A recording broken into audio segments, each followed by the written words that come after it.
Hello, my name is Mary Hurdle from Made by Marney Patterns, and I design paper piece patterns.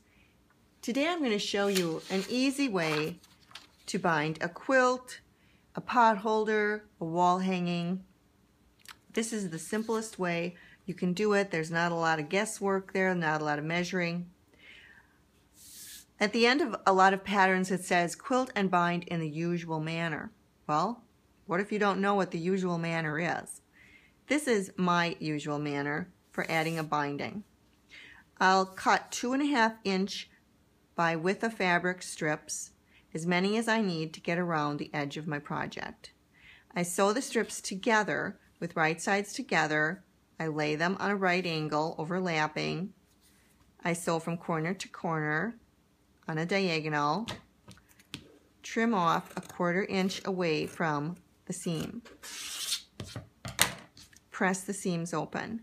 That will give you a nice long strip that's all ready to go around your quilt. Press the entire strip in half lengthwise. So now you're talking about a strip that's actually 1 1/4 inches wide. You've got a side with raw edges and you've got a side that's folded. Take the end of it and finger press it over into a right angle. So your right angle is here, and this part is actually a diagonal. This is the raw edge of your strip. Place that raw edge. I usually start at the bottom of my quilt, and you're going to put the raw edge of the binding even with the raw edge of the top of your quilt.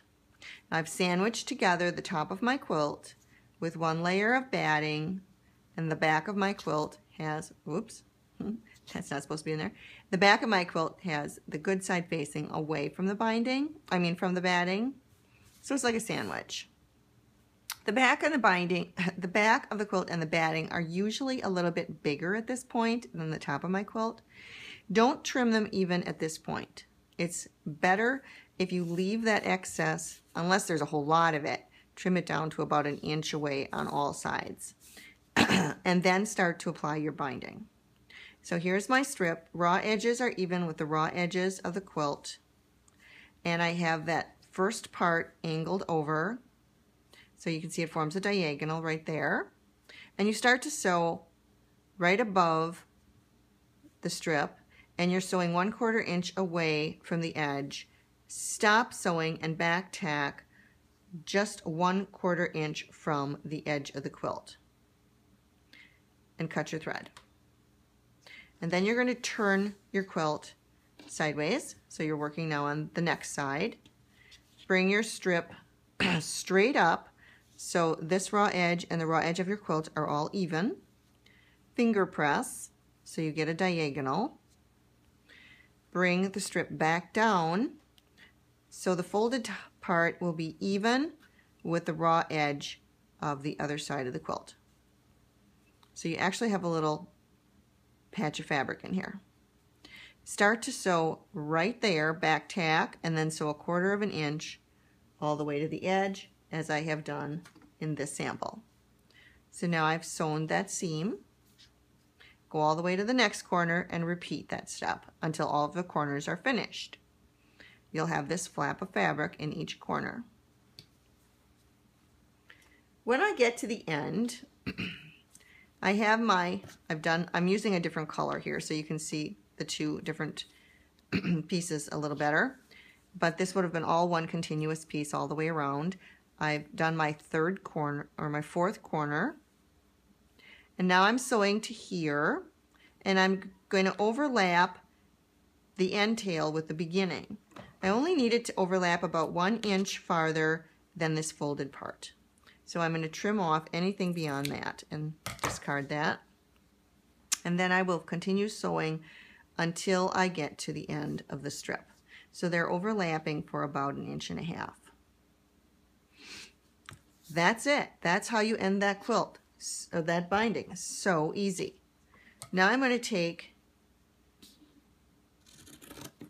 the excess off all the way around the quilt, And I would usually do this with a cutting board and a rotary cutter, but I'll just use the scissors for today. And when I do my hand sewing, I'm going to hand sew this folded edge to the back right along that 1/4 inch seam line. Hand sew it on. When I get to my corner, I make it folded into a nice little bias fold, and I usually pin these in place and then hand tack everything down. When I get to the overlapping, I normally start my sewing with the bottom overlap, go all the way around with my hand sewing, and then when I get to the finished part, the end, I overlap this real nice. Just give it a good tug because it's a teeny bit bulkier there, and you just hand sew right to here, and from the front you get a beautiful, it just looks like another seam. So easy. I love this method. If you're going to be putting a quilt into some kind of competition, you may want to use the traditional method of binding, but I just love this shortcut method. It's so slick and easy. Happy quilting. This is Mary Hurdle from Made by Marney.